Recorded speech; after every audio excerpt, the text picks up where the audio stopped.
what his government did with COVID. Trump criticized the current Joe Biden-led administration's spending policies and deregulation efforts. And if we can solve the government spending problem, we'll solve the inflation problem, which means people will have a better standard of living, and that's a really big deal. Well, the people that got hurt worst are the people that did it the way they were taught to do it, all through, their younger life and their young life and their whole life. The people that saved money, and then they got no interest on their money, and inflation destroyed them. And frankly, they were almost better off if they didn't do anything like that. I mean, those people have been absolutely decimated, and we're going to bring those people back and help those people. We've got to get the prices down. When I look at bacon costing 4 or 5 times more than it did a few years ago, when you look at some of the food products in grocery stores, people go, they can't believe it. They used to be able to buy a whole cart, and today, a lot of people just don't have the money. They go in and they can't buy anything. They look at it's sticker shock. They call it sticker shock, right? I think it really just comes, like I said, I think it just comes down to really, I guess, two things, which is that if you solve government overspending, you solve inflation, which improves living standards of the average person, and then if you deregulate, like have sensible regulations. So because a lot of the regulations are nonsensical and cause the cost to be extreme for no reason. But unless you've got effective deregulation, like Reagan did a great job on deregulation in the 80s, but it's been 40 years since we had anyone really. I mean, during your administration, we made some progress, but I think there's an opportunity to make, radical progress with sensible regulation. Those two things, those are the big deals. We set a record. We did more deregulation and more restrictions on all of the different businesses than any other president. Remember, I had the rule for every one we put in, you have to get rid of 10 or 12. And we did radical cuts on all of that. And a lot of that's being put back by this administration. And we did radical cuts on things that weren't necessary. But we were all set. We had the best economy ever maybe in the world. And then what happened is COVID came in, and we had to focus on that, and nobody knew what it was. And I always say I got good marks on economy, good marks on military. We knocked out ISIS. We did so many different things. We rebuilt. But, I never got the credit that we really deserved on what we did with COVID. We never got the credit. But had that not happened, a gift from China, from Wuhan, came in from Wuhan, the Wuhan labs, and I always said it, and it turned out to be right. But had that not happened, we were set to start reducing debt. We were going to reduce taxes further. I gave the largest tax cuts, and we were going to reduce taxes still further for middle-income people, not only businesses. But we did it for businesses because they're the ones that's why we had the great job numbers. But we were set to really start reducing debt. And, we're sitting on the biggest pile of liquid gold anywhere in the world, bigger than Saudi Arabia, bigger than Russia. And we were going to drill, and we were going to make so much money. We were going to supply Europe with oil. I had stopped the Russian pipeline, and we were going to supply them with oil and gas. We were going to make a fortune. And then the COVID came in, and we really had to divert. Then what happened is when they came in, we kept a lot of businesses alive. If I didn't do what we did, we would have had a 1929 type depression. But the problem is when Biden came in, he got trillions of dollars and just started spending it stupidly. You didn't need it anymore. We got over that bad period where everybody was dying and feeling, it was just not a good period. Interestingly, during his administration, many more people died during his administration of COVID than during my administration, and we really got the brunt of it. But people don't realize more people died during his administration than ours. But it diverted us from doing what I wanted to do. But we had the greatest for, almost 3 years. We had the great, and you know that probably better than anybody. So many of your friends said to me, the best years we've ever had in business were during the Trump years. And also said that African-American, Hispanic-American were so incredible. They were having the best Asian-American women, men, young people without a diploma, young people that graduated from the best colleges, from from MIT, from the Wharton School, from all of the great colleges, Harvard. They were doing better, and people without a diploma were doing better, and everybody was happy. And then COVID came, and we had the problem is they spent trillions and trillions of dollars. They wasted. They shouldn't have taken any money, and we wouldn't be having inflation right now, which is killing our country. Yeah. In the Musk interview, Trump spoke on government overspending and AI, and also energy needs, and how inflation is killing the American people. He also blamed Kamala Harris and Joe Biden for it. Elon Musk also supported Trump with his views of how the government can reduce inflation. Before the U.S. presidential election, former President Donald Trump discussed the current economic situation in the United States, focusing on inflation and government overspending. Trump blamed President Joe Biden and Vice President Kamala Harris for their handling of the economy. Trump also mentioned the skyrocketing price of gasoline, which has become the hot topic among the people of America. Trump said that gasoline prices have gone through the roof during Joe Biden's rule, and the cost of gasoline and keeping the house warm has to come down. The discussion between Elon Musk and Donald Trump also highlighted the impact of inflation on middle-income earners and the need for government efficiency, and it also touched upon the significant interest payments on national debt surpassing the defense budget.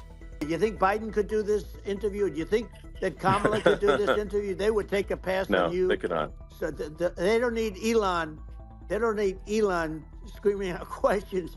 It's pretty sad when you think that somebody that does this for a living can't answer a question or is afraid to do an interview. And in her case, with a very friendly interview, she's got all friendly interviewers. It's pretty Yes, sad. absolutely. But the big thing now is the economy, Elon. Yeah. And as much as I mean, I view nuclear as the single most important thing, but a lot of people don't understand that. But it doesn't have to. If I understand it, that's all you need, because if I was president, you're not going to have that kind of a problem. But the thing that they really is making them angry is what Kamala and Biden have allowed to happen to the economy. It's a disaster with inflation. The inflation, it doesn't matter what you make. The inflation is eating you alive. If you're a worker or if you're just a middle-income person, you can't afford. 4 years ago, 5 years ago, people were saving a lot of money. Today, they're using all their money and borrowing money just to live. It's a horrible thing that's happening, and we'll end that quickly. Well, I think a lot of people just don't understand where inflation comes from. Inflation comes from government overspending, because the checks never bounce when it's written by the government. So if the government spends far more than it brings in, that increases the money supply, and if the money supply increases faster than the rate of goods and services, that's inflation. So really, we need to have we need to reduce our government spending, and we need to re-examine. I think we need like a government efficiency commission to say, like, hey, where are we spending money that's sensible? Where is it not sensible?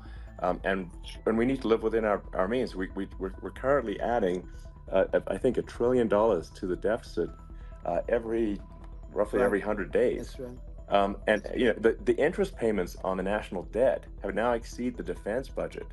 It's on the order of $1 trillion. It's interest, and it keeps growing. I rebuilt our military, largely rebuilt our military. Did a great job on it, which was so important. We had jets, we had fighters that were, and bombers that were 70 years old, and we did a great job in that. Then we gave 85 billion of it back to Afghanistan, if you can believe it. We gave them 85 billion.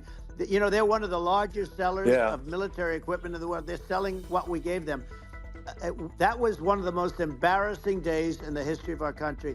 But if you think about, let's go back to the economy. We have to bring energy prices down. Energy started at the price of gasoline. Now, your cars don't require too much gasoline, so you have a good, and you do make a great product, I have to say. I have to be honest with you. That doesn't mean everybody should have an electric car, but these are minor details. But your product is incredible. But the gasoline, Elon, is the cost of energy. Not only gasoline, it's the cost of heating your house and cooling your house. That has to come down.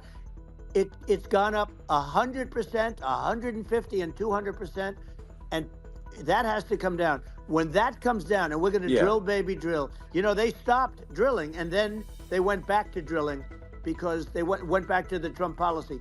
But if they won, the day after they get into office, this country will go out of business because they're going to go to an energy policy that's not sustainable. Wind and different things. You're not going to have anything. Yeah. And I know you're a big fan of the AI, and I have to say Yeah. that AI, and this is shocking to me, but AI requires twice the energy that the country already produces for everything. So you're going to have to build. We're going to have to build a lot of energy if our country will be competitive with China, because that's our primary competitor for this on the AI. You're Sure. going to need a lot of Well, I mean, electricity. You're going to need tremendous yeah. electricity, like almost double what we produce now for the whole country, if you can believe it. Sure. Well, just going, back to this, like this basic thing, which that people try to make it sound complicated, but it's not. But inflation is caused by government overspending. Right. Would you agree that we need to take a look at government spending, Yes. and have perhaps a government efficiency commission that just tries to make the spending sensible, and so that the country lives within its means, just like a person The does? waste is incredible, and nobody It negotiates is. prices. You used to have a lot of people making jets, and you end up with two companies, and they'll probably try and merge at some point. I mean, I went through it, like Air Force, just a thing like Air Force One. One of the first documents they asked me to sign, a general walks in, "Sir, would you please sign this document?" And what is it? Air Force One. That's with Boeing, which is basically two planes, two 747s. And the price was $5.7 billion for two planes. Now, Wow. now they're highly sophisticated. That's insane. They're even nicer than your plane, okay? But much more sophisticated. They're very, I won't say what's on it, but they got a lot of stuff on it. Anyway, but it's 5.7. That's a crazy It's number. a crazy number, but I said, I'm not going to pay 5.7. I'm not going to do it. I said, who made the deal? Obama and his people. I said, well, then I know the deal's no good. I'm not going to do it. And over a course of about 4 weeks, by my saying I'm not going to do it, I got the price reduced by $1.6 billion for the exact same plane, other than we had a nicer paint job, if you want to know the truth. But for the exact same plane, I saved one. And I said to Boeing, man, you guys must make a lot of money if you can reduce the price by that. But now what I do hear is that they're going back to the Biden administration and wanting big cost overruns, because they see these dopey suckers in there, and they'll end up getting some of the money back. But I shaved it by $1.6 billion for the exact same plane. And you can now take that and multiply that out times thousands of other items. Multiply it by a the zillion, numbers are and astronomical. I agree with you. Well, I mean, I think it would be great to just have a government efficiency commission that takes a look at these things and just ensures that the taxpayer money, the taxpayers' hard-earned money, is spent in a good way. And I'd be happy to help out on such a commission. I'd love it if it were formed. Well, you're the greatest cutter. I mean, I look at what you do. You walk in and you just say, you want to quit? They go on strike. I won't mention the name of the company, but they go on strike, and you say, that's okay, you're all gone. You're all gone. So every one of you is gone, and you are the greatest. You would be very good. Oh, you would love it. Transgender operations all over the place. Everybody should have one. She loves men playing in women's sports, isn't that great? And she loves open borders where people can pour into our country. But now she's changed that about a year ago. She changed it, and so good. In fact, I think I'm going to send her your MAGA hat. Can I have your MAGA hat? Are they the greatest? Is that the greatest? It's like a sea of red.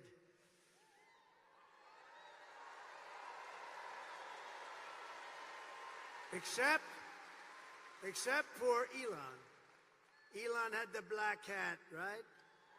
And I didn't even know we had a black hat. And he shows up in a black hat, Make America, and the letters were black. It was very subdued. And I said, Elon, where'd you get that hat?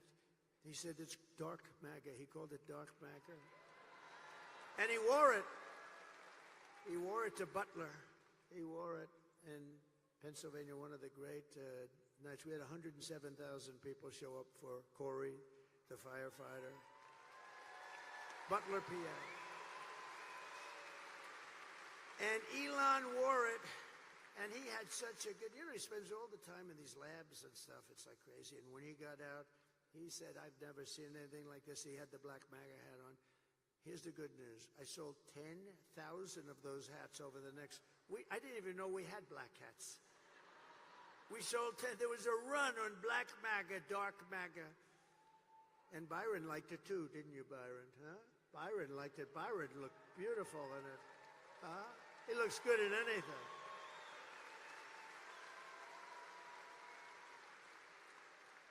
So that was something, I'll tell you. But that was an incredible salute to somebody that deserved it. A big Trump fan. And we raised him a lot of money, too. We raised the family a lot of money because he deserved it.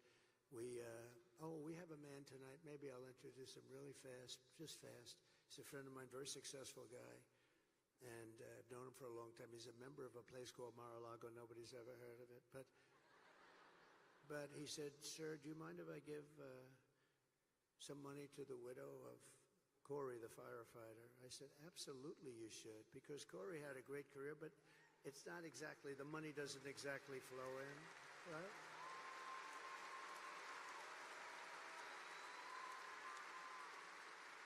So he hands me a check, and I didn't really look at it, just put it in my pocket. Then I got back home and I looked at it, $1 million.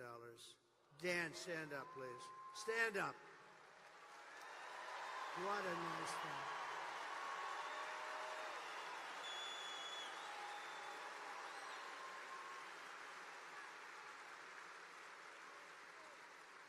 And then we raised another $4 or $5 million for the family, and also for the two gentlemen that took hard hits. They took hard hits too. The doctors were incredible up there. These guys took 2 hard hits. These were big Trump fans and MAGA fans more than even Trump fans, and they know what we're doing is right, but boy, they got hit. But they were, in fact, we thought we lost 3 people, and they made it. And we're giving them something substantial, but we wanted to take care of them all, so Corey was gone immediately, but it was amazing. But I want to thank you, Dan. That was nice, Dan. So we're going to have, in addition to taking care of our workers and lowering the taxes, we're going to also have no tax on tips, no tax on overtime, and no tax on Social Security benefits for our great seniors.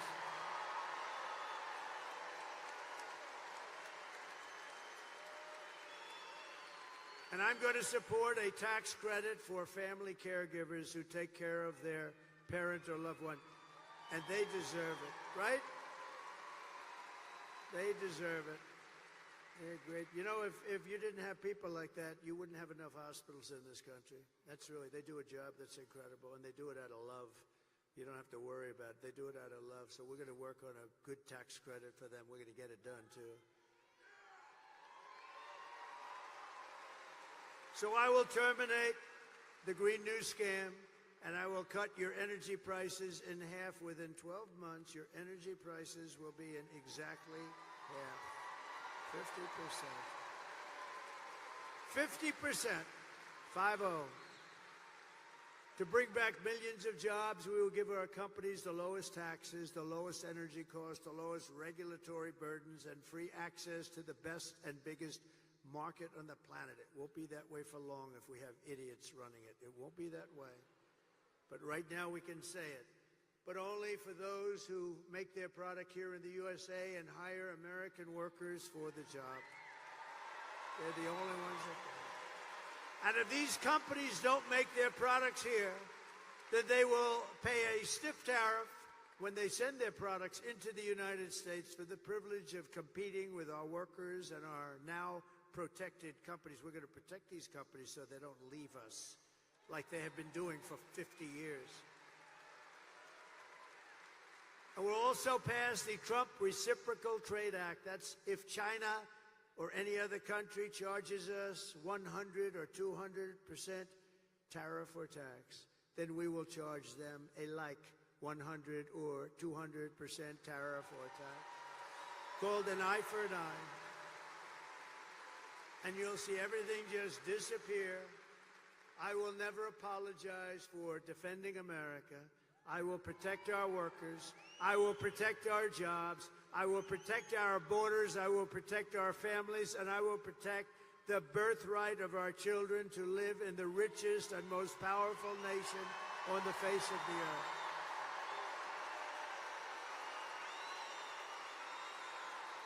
Thank you. Thank you.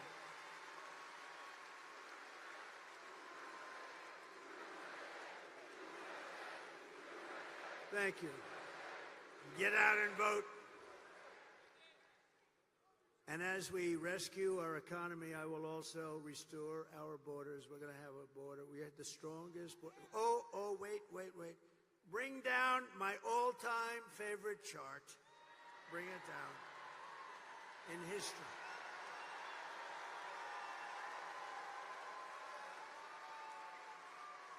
I love that chart. I wouldn't be here if it wasn't for that chart, if I didn't look over to the right. I wouldn't be here. I love that chart. Even if the numbers were lousy, I would love that chart. But the numbers are the best ever. So the arrow, the big red arrow on the bottom, that arrow,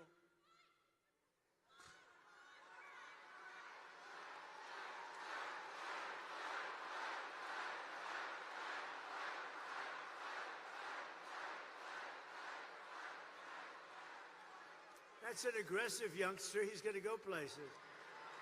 He's going to go places. But that's my last day in office, and you look at what's happened. That was a Elon rocket ship after that day. Look what happens to that chart. Look what happens to that chart. That was the lowest illegal immigration that we've had. All they had to do, Biden, when he went to the beach, all he had to do is leave it alone. We had remain in Mexico. Nobody could come in. The head of Mexico president said to me, of course we won't do that. No, I said, you will do it. You will do it. He said, no, we won't let them remain in Tijuana. Hundreds of thousands of people coming up, pouring through our borders with the past administration. I said, no, you're going to do it. He said, I'm not going to do it. And we had a good relationship. I liked the guy. He was a socialist, but that's okay. And I said, no, you're going to do it, because if you don't do it, I'm going to put 100% tariff on everything you're selling to us. And you're going to end. He said, what do you mean 100? I said, well, I'll start off at 10. I'm going to raise it to 20, then 30, then 40, then 50, and I'll stop at 100, I promise. That's more money than anything you ever heard. And he said, Donald, I would love to do as you request. I would love to. It'd be my great honor to have a policy of remain in Mexico. Over the past 4 years, Kamala has orchestrated the most egregious betrayal that any leader in American history has ever inflicted upon our people. The most egregious. It's disgusting what she did. She's violated her oath and eradicated our sovereign border and unleashed an army of migrant gangs. They're waging a campaign of violence and terror against our citizens like we've never suffered before. We've never had this before in our country. It's an invasion, ladies and gentlemen. It's an invasion. Kamala has imported criminal migrants from prisons and jails, from insane asylums and mental institutions all over the world, from Venezuela to the Congo, including savage criminals who assault, rape, and murder our women and girls.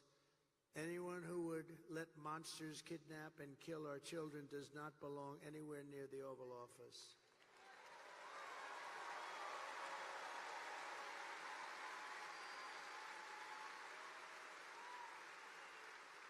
And my people told me about 4 weeks ago, I was saying, no, I want to protect the people. I want to protect the women of our country. I want to protect the women. Sir, please don't say that. Why? They said, we think it's very inappropriate for you to say. I said, why? I'm president. I want to protect the women of our country. They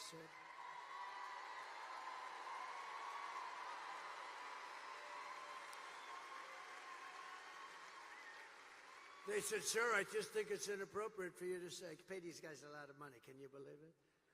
I said, well, I'm going to do it whether the women like it or not. I'm going to protect them. I'm going to protect them from migrants coming in. I'm going to protect them from foreign countries that want to hit us with missiles and lots of other things. Remember, For 4 years, we had no war other than I defeated ISIS, but I defeated ISIS and I felt like Brett Favre. I defeated ISIS in 4 weeks instead of 5 years, which they said it was going to take. Because we have a great military, we just didn't have any leadership at the top. I mean, in the office of the president, or even close to it. So I said, I'm going to defend and I'm going to protect women. I'm not going to let people go up to the suburbs or go into places where they live, whether it's suburbs or cities or farms. We're going to protect our women. At the border, we're going to protect our women. And also, we're going to protect our men and our children. We're going to protect everybody.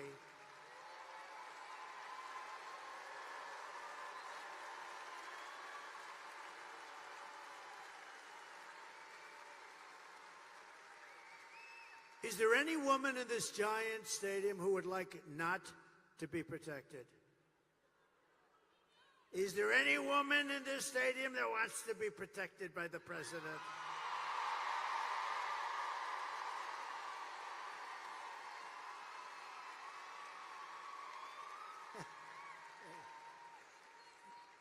I love these. You know, these women are from North Carolina. These women, they've been to 251 rallies. Look how beautiful they are.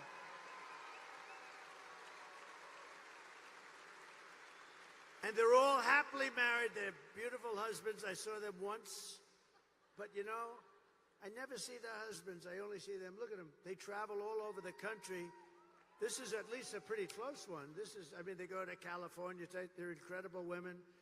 I think they have a good home life. I'm not exactly sure. No, their husbands are great, but I appreciate it. Yeah, it's like 251. Can you believe it? And we have front row Joes here, too. They've been to like 400. We got a lot of front. It's good to see you. These are great people. They're patriots, I will tell you. And they're very successful people, very successful people. And we have Mr. Wall here someplace. He's great. He has the wall. I'm going to use that suit someday when I come out. But and it's representative. We've built 571 miles of wall on the southern border. And Mexico paid for it by supplying us with soldiers free of charge, more money than, because technically you can't get them to build the wall if you own the wall, which unfortunately we couldn't work out, but I did better. We got their soldiers and they protected us while we were building it, and they still protect us to a certain extent. So I want to thank, we've had a good relationship with Mexico, but they're going to have to do a better job. We're losing much more than 100,000 people a year to fentanyl coming in from China and then through Mexico. We're going to talk to Mexico very early in our discussions. We're maybe like the first day, one of the very first calls I'm going to make, because we cannot let fentanyl come into our country. Can't let it come in. And I'm talking to China, too. I'll call President Xi. We had a deal, President Xi and I, and then we had whole thing come in with the China virus, right? But we had a deal with President Xi. He was going to give the death penalty to anybody producing fentanyl and sending it into the United States. But of course, when Biden took over, it didn't mean anything. Just like the Abraham Accords, we had 4 countries. I would have had that filled. We would have had peace in the Middle East. They didn't do anything. They just sat there with it. So, you know, we'll get it all taken care of as soon as we get in. But today I want you to hear directly from a mother whose world was absolutely shattered. This is a sad thing. I've had it for one day, and everybody that's seen it, they end up crying. Strong, tough guys, they end up crying. It's so sad, and it's emblematic of what's happening in our country. By thousands and thousands of people are being killed. This was a young, beautiful girl. Please watch. Sunday night, I asked her to not stay up super late because of her coming to work with me in the morning first to do her summer school. She said, okay. I told her good night and I love you. I went to bed, not realizing that that was going to be the last time I saw her. We're best friends. Yeah. We're going to shake it again. I woke up to notice she wasn't in her bed. I'm in my heart trying not to lose my mind because I don't know where she is. I finally remembered her phone had a location on, and her phone was pinging just 2 minutes down the road, right behind the skate park. I start driving to the direction the phone was being pinged at, and I see a couple cop cars with lights on. I see yellow tape, and immediately my heart drops and sinks to the bottom of my stomach. My daughter's hands and ankles were both bound. She was strangled to death, left with no pants. And I know in my heart, she fought incredibly hard. She was not going down without a fight. We begin with two men we're learning are charged with capital murder tonight, accused of killing a 12-year-old girl. Police say these men strangled her before dumping her into that creek. Both men were in the country illegally. Apprehended, then released by Border Patrol less than 3 weeks before Jocelyn's death. The men accused of killing Jocelyn Nungare are affiliated with the gang known for brutal violence. Kamala Harris was in charge of immigration in our borders. If we had better border policies and not open borders and not these catch and release policies, I truly believe this all could have been prevented. Under her being vice president of this country, my daughter's life was ripped away from her. She had her entire life ahead of her. Happy birthday, dear Jocelyn. My daughter is 6 feet in the ground based off of policies that she allowed to keep.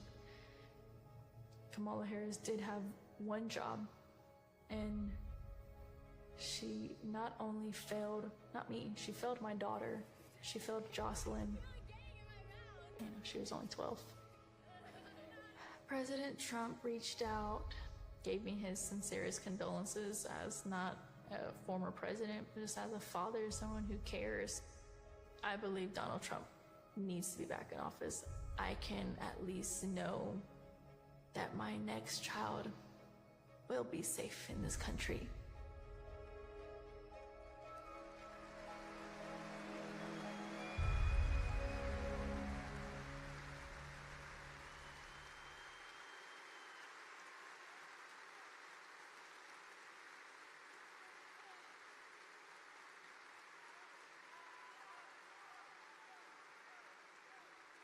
This is what we're letting into our country, and this is times thousands, all different forms, all different ages, but by thousands and thousands of people are being killed, being mutilated.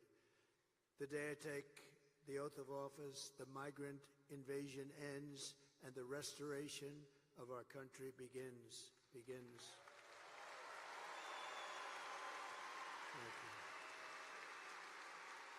The savages charged with brutalizing and murdering precious Jocelyn are members of the same vicious Venezuelan prison gang, Tren de Aragua, that's taking over apartment complexes and unleashing violent killing sprees all over America. They took over, as you know, in Colorado, Aurora, Colorado. They took over a big section, apartment complexes and others. And they're all over the country. They're even in Times Square in New York City now, and we're getting them the hell out. Take a look.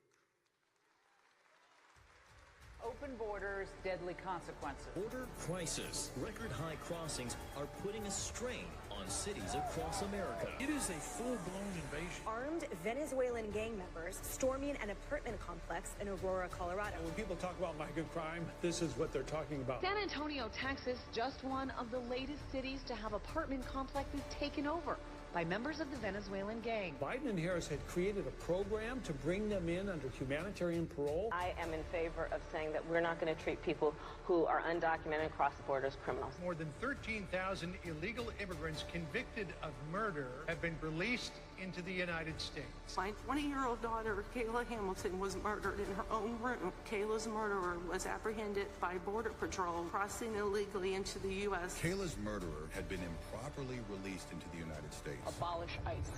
Yeah, we need to probably think about starting from scratch. More than a dozen people suspected of being Tren de Aragua gang members right here in San Antonio. The gang members had been terrorizing the apartment complex. New details in the murder of Lake and Riley. The illegal immigrant suspect, who cops say committed the heinous murder, is a Venezuelan national. And was paroled and released into the country by the Biden administration. If they'd all been properly vetted, that probably wouldn't have happened. 2 men investigators say are in the country illegally from Venezuela are charged with capital murder in the death of Jocelyn Nungaray. Martinez and Angel wrapped his arms around Jocelyn's neck, took off her pants, and climbed on top of her. Later strangled Jocelyn to death and then tied up her hands and feet. Court documents suggest a group of men arrested for beating and robbing a Dallas woman last month are members of a Venezuelan street gang. The men threatened to cut off her fingers if she did not cooperate. Manuel Hernandez was booked by Colleyville police just 2 days earlier and released the day before the robbery. A Peruvian gang leader who is wanted for 23 murders. He was arrested by Border Patrol near Roma, Texas, then released into America. This is what we're letting into our country. With no control whatsoever. We have no idea who they are. They don't check them. There's no vetting. There's no nothing. They're coming in at levels that we've never seen before. Last month, I was in the beautiful small town of Prairie du Chien, Wisconsin, where police arrested a Tren de Aragua gang member who crossed Kamala's wide-open border. Just come on in. And then came into your state and held a mother and daughter captive against their will and sexually assaulted them again and again and again and did great harm to both. Just last week, an illegal alien driving an SUV hit a 60-year-old retired Green Bay police officer as he was helping two drivers by the side of the road. Instead of helping his critically injured victim, the illegal alien who had a can of beer in his passenger seat and lots of cans of beer and plenty of other things in the car, got out of his car and ran away, leaving the retired policeman to die and bleed to death.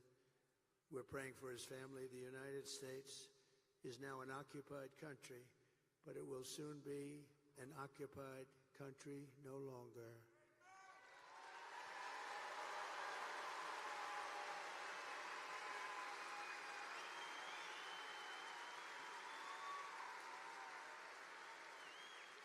November 5th, 2024 will be Liberation Day in America. And on day one, I will launch the largest deportation program in American history. We have no choice. It's not sustainable. For any country, it's not sustainable what's happening to us. I will rescue every city and town that has been invaded and conquered. We are being invaded, and we are being conquered, just like it was a military operation.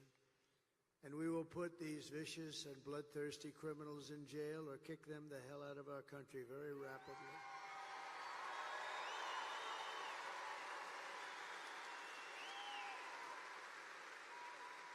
To expedite removals of Tren de Aragua and other savage gangs, I will invoke the Alien Enemies Act of 1798. Can you believe 1798? That's when we had people that wanted to protect their people. Have to go back a long way. To target and dismantle every migrant criminal network and every single one of them operating on American soil. And there are many. And if they come back into our country, it's an automatic 10 years in jail with no possibility of parole.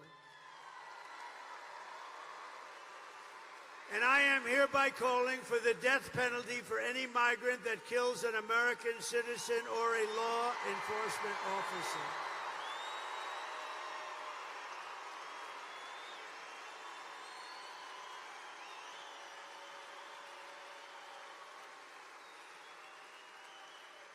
And I will immediately ban all sanctuary cities in the United States of America. They'll be banned. With their open borders, they're going to destroy your Social Security and Medicare. They're destroying your Social Security and Medicare. They are going to do it, and I don't think they care. But I'm going to save it all, and I'm going to, more importantly and most importantly, we're going to save our country. We're going to save our country. Kamala's gross incompetence. Her gross incompetence disqualifies her from being President of the United States of America. She's incompetent. Everyone knows it. No one respects her. No one trusts her. No one takes her seriously. And to make her president would be a gamble with the lives of millions and millions of people. She would get us into a third world war. She doesn't know how to talk to these people. They would laugh at her. They would laugh at her. Because she's so grossly incompetent to do the job. She's not going to be able to do the job. And everybody that knows her agrees that 5 months ago, they said there's no way she could be running for president. She's incompetent. And then she runs, and because she's a member of this savage machine known as the Democrat Party,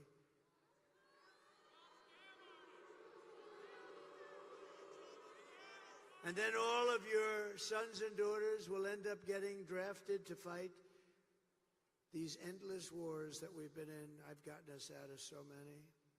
I was the only president, think of this, in 80